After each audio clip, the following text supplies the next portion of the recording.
আৰু নামটো জয় হনুমান হনুমান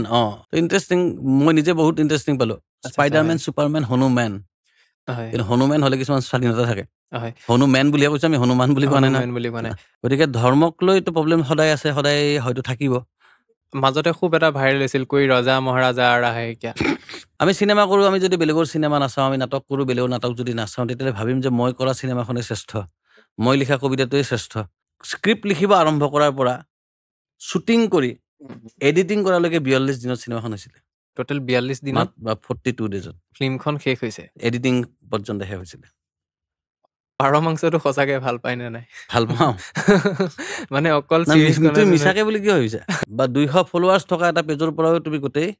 ইণ্ডিয়া হিলাই দিব পাৰা জয় হনুমান চিনেমাখন এটা অসমৰ সকলোৱে জনা বিতৰ্কিত আৰু বহু চৰ্চিত ঘটনাক আলমত এই চিনেমাখনৰ কাহিনী আগবাঢ়িছে কেমেৰামেন জলদি ফোকাছ কৰো স্পাইডাৰমেন ছুপাৰমেন সকলোৰে বাপ হনুমান স্পাইডাৰমেন ছুপাৰমেন সকলোৰে বাপ হনুমান